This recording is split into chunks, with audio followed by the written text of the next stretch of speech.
ಹೊತ್ತು ನೆತ್ತಿ ಮೇಲೆ ಬಂತು. ಈ ಲಕ್ಷ್ಮಣ ಇಲ್ಲಿ ಕಾಣ್ತಾನೆ ಇಲ್ಲ. ಶ್ರೀಮಂತರನ್ನ ಭೇಟಿಯಾಗಿ ಬರ್ತೀನಿ ಅಂತ ಹೇಳ್ತವ್ರು ಇವರು ಇನ್ನ ಬಂದಿಲ್ಲ. ನಾನೇ ಬುತ್ತಿ ತಗೊಂಡು ಬಂದಿದ್ದೀನಿ ಅಂತ ಹೇಳಿದ್ರೆ ಈ ಲಕ್ಷ್ಮಣನ್ ಸುಳಿವೇ ಗೊತ್ತಾಗ್ತಿಲ್ವಲ್ಲ. ಎಲ್ಲಿ ತಾನೆ ಲಕ್ಷ್ಮಣ? ಲಕ್ಷ್ಮಣ, ಲಕ್ಷ್ಮಣ, ಎಲ್ಲಿದ್ಯಪ್ಪ? ನಿಮ್ಮತ್ಗೆ ಪ್ರೀತಿಯಿಂದ ಬುತ್ತಿ ತಂದಿದ್ದೀನಿ, ಬಾರಪ್ಪ. ಲಕ್ಷ್ಮಣ, ಲಕ್ಷ್ಮಣ.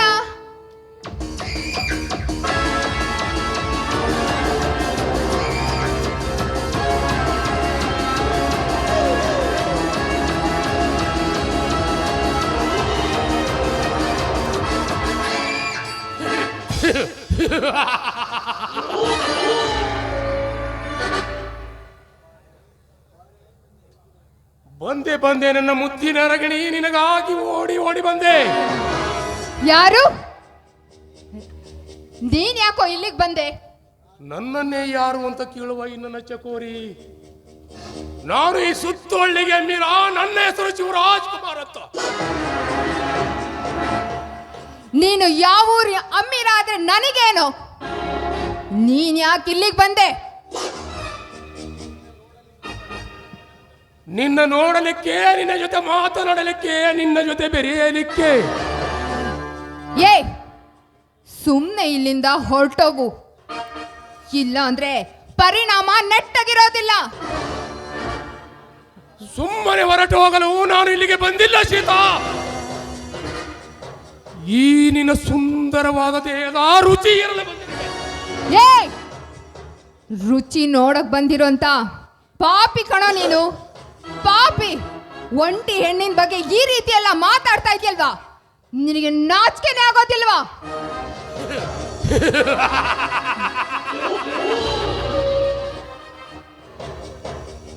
ನಾಚಿಕೆ ಪಡುವ ವಿಷಯ ಇದರಲ್ಲಿ ಏನಿದೆ ಸೀತಾ?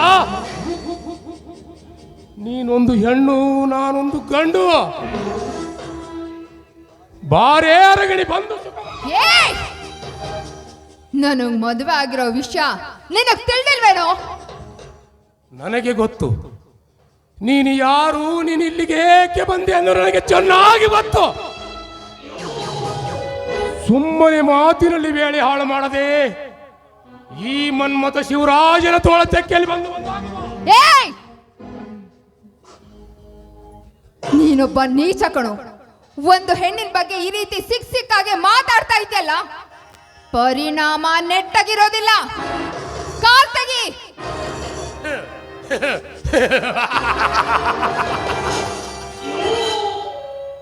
ಇಲ್ಲಿಂದ ಕಾಲ್ ತೆಗೆಯಿವೆ ಚಿನ್ನ, ಇಲ್ಲಿಂದ ಕಾಲ್ ತೆಗೆಯಿವೆ.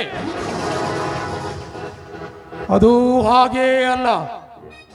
ಈ ನಿನಂಗ ಸುಖ ಪಟ್ಟಾಗ ಮಾತ್ರ. ಅದು ಸಾಧ್ಯ ಇಲ್ಲ ಕಣೋ. ಈ ಜನ್ಮ ಅಲ್ಲ, 7 ಜನ್ಮದಲ್ಲೂ ಸಾಧ್ಯ ಇಲ್ಲ. ಹೆಣ್ಣು ಒಲಿದರೆ ನಾರಿ, ಮುನಿದರೆ ಮಾರಿ.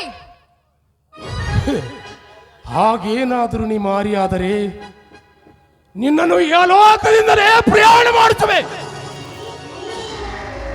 ಸುಮ್ಮನೆ ನನ್ನ ಮಾತಿಗೆ ಒಲಿದು ಬಂದರೆ ಈ ಶಿವರಾಜನ ಪ್ರೇಮ ಮಂಚದಲ್ಲಿ ಉಯ್ಯಾಲೆ ಆಡಿಸುವೆ. ಪಾಪಾತ್ಮ, ಒಂದು ಹೆಣ್ಣಿನ ಬಗ್ಗೆ ಈ ರೀತಿ ಎಲ್ಲ ಮಾತಾಡ್ತಾ ಇದೆಯಲ್ಲ. ಏ, ನಿನ್ನ ಅಕ್ಕ ತಂಗಿ ತಾಯಿ ಹತ್ರ ಹೋಗಿ ತೋರ್ಸೋ ನಿನ್ನ ಕಾಮದ ಆಟನ. ಒಂದೇ ಒಂದು ಹೆಜ್ಜೆ ನೀನೇನಾದ್ರೂ ಮುಂದಿಟ್ರೆ ನಿನ್ನ ರಕ್ತದ ಮಡುವಲ್ಲಿ ಮಲಗಿಸ್ಬೇಕಾಗತ್ತೆ. ಎಚ್ಚರ. ಸೀತಾ, ನಿನ್ನಂತೆ ನಾನು ಕೈಯಲ್ಲಿ ಬೆಳೆ ತೊಟ್ಟಿಲ್ಲ ಸೀತಾ. ಕೊನೆಯದೋ ಹೇಳ್ತೀನಿ ಕೇಳು. ಸುಮ್ಮನೆ ಹಠ ಮಾಡದೆ ನನ್ನವಳಾಗು. ಇಲ್ಲವಾದರೆ ಬಲಾತ್ಕಾರದಿಂದ ಹೊತ್ತೊಯ್ದು ಈ ನಿನ್ನ ಸವಿಯಬೇಕಾಗುತ್ತದೆ. ಬಾರೇ ನನ್ನ ಮುದ್ದಿನ ರಗಳಿ. ಈ ನನ್ನ ಪ್ರೇಮ ಪಂಜರದಲ್ಲಿ ನಿನಗೆ ಹಾಯಾಗಿ ಜೋಪಾನ ಮಾಡುವೆ. ಪಾಪಾತ್ಮ, ಪರ ಸ್ತ್ರೀಯರಂತ ಹೇಳಿದ್ರೆ ಅಕ್ಕ ತಂಗಿಯ ರೀತಿ ನೋಡ್ದೆ ಕಾಮದಾಟಕ್ಕೆ ಕರೀತಾ ಇದೆಯಲ್ಲ. ನಿನ್ನ ಜನ್ಮಕ್ಕೆ ನಾಚಿಕೆನೇ ಆಗೋದಿಲ್ವೇನೋ? ಒತ್ತಾಯದಿಂದ ಏನಾದ್ರೂ ಮುಂದೆ ಬಂದಿದ್ದೆ ಆದ್ರೆ ಈ ಕುಡುಗೋಲಿಗೆ ಆಹುತಿ ಆಗ್ಬೇಕಾಗತ್ತೆ. ಆಹುತಿ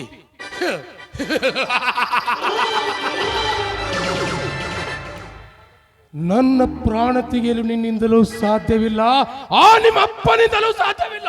ಏಯ್! ಸಾಧ್ಯ ಇಲ್ಲ ಅಂತ ಯಾಕೋ ಗಂಟ್ಲು ಅರ್ಧೋಗೋ ತರ ಕಿರಿಸ್ತಾ ಇದ್ಯಾ? ಹೆಣ್ಣಿಗೆ ಸಾಧ್ಯ ಇಲ್ಲ ಅನ್ನೋ ಮಾತೇ ಇಲ್ಲ.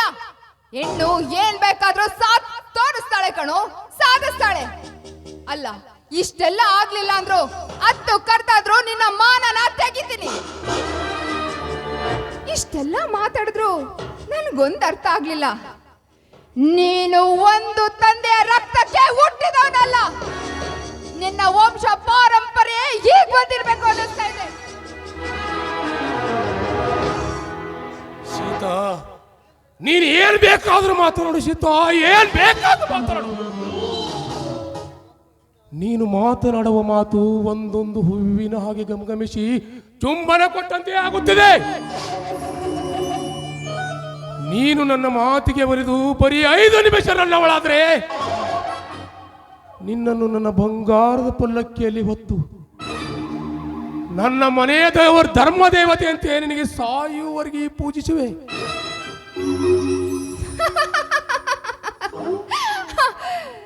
ಮಿಸ್ಟರ್ ಶಿವರಾಜ್, ಇಷ್ಟನ್ನೆಲ್ಲ ಮಾತಾಡ್ತಾ ಇದೆಯಲ್ಲ, ಇಷ್ಟೆಲ್ಲ ಭಾವನೆ ಇರೋಂಥವನು 5 ನಿಮಿಷ 5 ನಿಮಿಷ ನಿನ್ನ ತಂಗಿ ತಾಯಿ ನಿನ್ನ ಅಕ್ಕನ ನನ್ನ ಗಂಡನ ಪಕ್ಕ ಮಲಗಿಸೋ. ಇಲ್ಲಿವರೆಗೆ ಸುಮ್ಮನಿದ್ದೆ ಏನದು ತಪ್ಪಾಯಿತು. ಏನಾದರೂ ಹೇಳಿ ಶಿವರಾಜನಿಗೆ ಎದುರಿಸಿವ್ಯಾ? ಸುಮ್ಮನೆ ಹಠ ಮಾಡದೆ ನನ್ನವಳಾಗು, ಇಲ್ಲವಾದರೆ ನಿನ್ನ ಸೀಳಿ ಬಿಡುತ್ತಾರೆ. ಸೀಳಾಕೋದಕ್ಕೆ ನಾನೇನು ಗಿಡ ಗಂಟೆ ಅಲ್ಲ. ಕಿತ್ತೂರು ರಾಣಿ ಚೆನ್ನಮ್ಮ, ಒನಕೆ ಓಬವ್ವ, ಝಾನ್ಸಿ ರಾಣಿ ಲಕ್ಷ್ಮೀ ಬಾಯಿ ಹುಟ್ಟಿದಂತ ಪುಣ್ಯ ಭೂಮಿಯಲ್ಲಿ ಹುಟ್ಟಿದಂತ ವೀರ ಮಹಿಳೆ ಅನ್ನೋದ ಮರ್ತ್ಬಿಟ್ಟಿಯೇನು? ಈ ಪ್ರಪಂಚದಲ್ಲಿ ಎಲ್ಲೂ ಹೆಂಗುಸ್ತನ ಅಂತಿಲ್ಲ, ಇರೋದೊಂದೇ ಗಂಡುಸ್ತನ. ಅದು ಆಗಿನ ಕಾಲ. ಈ ನಿನ್ನ ಗೊಳ್ಳು ಬೆದರಿಕೆ ಮಾತಿಗೆ ಹೆದರುವ ಗಂಡು ನಾನಲ್ಲ. ನೀನೊಂದು ಶ್ವಾನ ಕಡೋ. ಮಾನಕ್ಕೆ ಎದುರುತ್ತೀನಿ ಹೊರತು ಯಾವತ್ತು ಪ್ರಾಣಕ್ಕೆ ಎದುರುದವಳಲ್ಲ. ಇಂಥ ಗರತಿಗೆ ಎದುರು ಮಾತಾಡ್ದೆ ಹೊರಟೋಗು ಇಲ್ಲಿಂದ.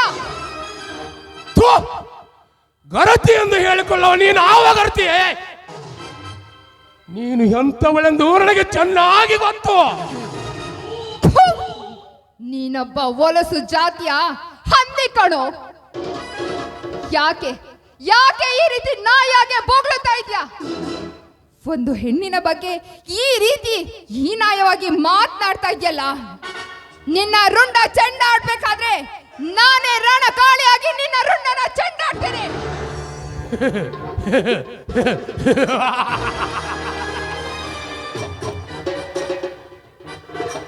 ನನ್ನ ರುಂಡ ಚೆಂಡಾಡುವ ನೀನೆಂತ ರಣ ಚೆಂಡಿ ಅಂತ ನನಗೆ ಚೆನ್ನಾಗಿ ಗೊತ್ತು. ಸೀತಾ, ಸುಮ್ಮನೆ ಸಮಯ ಹಾಳು ಮಾಡದೆ ಈ ಶಿವರಾಜನ ಬಳಿ ಒಂದಾಗಬಾ. ನೀನ್ ಹೇಸಿ ಜನ್ಮಕ್ಕೆ ನಾಚಿಕೆ ಅನ್ನೋದೇ ಇಲ್ವೇನೋ? ನಿನ್ನ ಜನ್ಮಕ್ಕೆ ಬೆಂಕಿ ಹಾಕ. ಸೀತಾ, ನೀನು ಏನು ಬೇಕಾದ್ರೂ ಮಾತನಾಡು, ನೀನು ಏನು ಬೇಕಾದ್ರೂ ಮಾತನಾಡು. ಇನ್ನು ಸಮಯ ಹಾಳು ಮಾಡಲ್ಲ ರೀ. ನಿನ್ನ ಅಂಗ ಸುಖ ಪಡೆಯದೆ ಹೋದರೆ ನಮ್ಮ ಅಪ್ಪನ ಮಗನೇ ನಾನಲ್ಲ. ಬಾರೆ.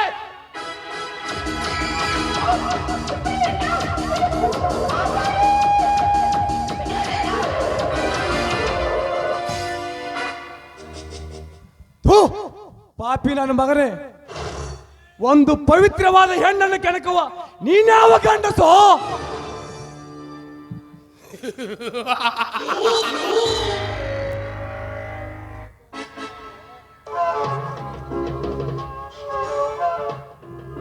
ನನ್ನ ವಿಷಯದಲ್ಲಿ ಮಾತನಾಡಲು ಮಧ್ಯ ಬದಿರು ನೀನು ಯಾರು? ಈ ನನ್ನ ಪವಿತ್ರ ಮಾತೆಯ ಮಗ ನಿಮ್ಮಂತ ಸೊಕ್ಕಿನ ಕಾಮುಕರ ಸೊಕ್ಕನ್ನು ಮುರಿಯಲು ಸಿದ್ಧನಾಗಿ ಬಂದಿರುವ ನಿನ್ನ ಪಾಲಿನ ಯಮರಾಜ. ಲಕ್ಷ್ಮಣ, ಇಂಥವ್ರು ಬದುಕಿರ್ಬಾರ್ದು ಈ ಭೂಮಿ ಮೇಲೆ. ಇವನನ್ನ ಮಾತ್ರ ಸುಮ್ಮನೆ ಬಿಡ್ಬೇಡ. ಅತ್ತಿಗೆಮ್ಮ, ನಿಮ್ಮನ್ನು ಬಲಾತ್ಕಾರ ಮಾಡಲು ಬಂದ ಈ ಪಾಪಿ ನನ್ನ ಮಗನು ಏನು ಮಾಡಲು ಹೇಳೊತ್ತಿಗೆ ಹೇಳು. ಇವನ ರುಂಡವನ್ನು ಮುಂಡದಿಂದ ಬೇರ್ಪಡಿಸಲು ಇಲ್ಲ ಇಲ್ಲೇ ಸುಟ್ಟು ಹಾಕಲು. ಏನು ಮಾಡಲು ಹೇಳೊತ್ತಿಗೆ ಹೇಳು. ಹೋಗ್ಲಿ ಬಿಡಪ್ಪ. ನೋಡು, ಇನ್ ಮುಂದೆನಾದ್ರೂ ಒಳ್ಳೆ ಬುದ್ಧಿ ಕಲ್ತ್ಕೊಳ್ತೀನಿ ಅಂದ್ರೆ ಇವನನ್ನ ಕ್ಷಮಿಸ್ಬಿಡು. ಕೇಳಿದೇನೋ ನನ್ನ ತಾಯಿ ಆಡುವ ಮಾತನ್ನು. ನನ್ನ ಅತ್ತಿಗೆ ನಿನ್ನನ್ನು ಕ್ಷಮಾದಾನ ಮಾಡು ಅಂತ ಹೇಳಿದಾಳೆ. ಅಂದ ಮೇಲೆ ನಿನ್ನನ್ನು ಜೀವದಾನ ಮಾಡ್ತೀನಿ. ಹೋಗು ಮಗನ, ಹೋಗು. ಈ ನನ್ನ ತಾಯಿ ಆಶೀರ್ವಾದದಿಂದ ನೀನು ಬದುಕೊಳ್ಳುದಿ. ಓಯ್ ಕ್ಯಾಟ್ಬೆರೀಸ್, ಈ ಆನೆ ನಡೆದುದ್ದೇ ದಾರಿ. ತಾಕತ್ತಿದ್ರೆ ಕಟ್ಟಾಕೋ.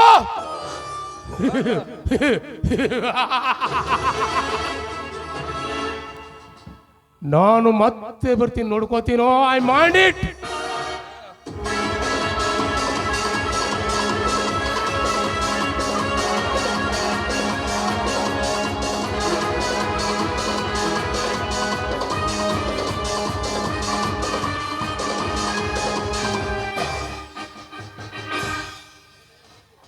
ಹೆಣ್ಣು ಮಕ್ಕಳು ಇಟ್ಟುಕೊಳ್ಳುವ ಅರಿಶಿಣ ಕುಂಕುಮನ ನಮ್ಮ ಕರ್ನಾಟಕದ ಬಾವುಟ ಮಾಡಿ ಬದುಕ್ತಾರ. ನಾವು ಬಾವುಟ ಮುಟ್ಟಿದ್ರೆ ಬಿಡಲ್ಲ, ಇನ್ನು ಹೆಣ್ಣು ಮಕ್ಕಳು ಮುಟ್ಟಿದ್ರೆ ಬಿಡ್ತೀವ?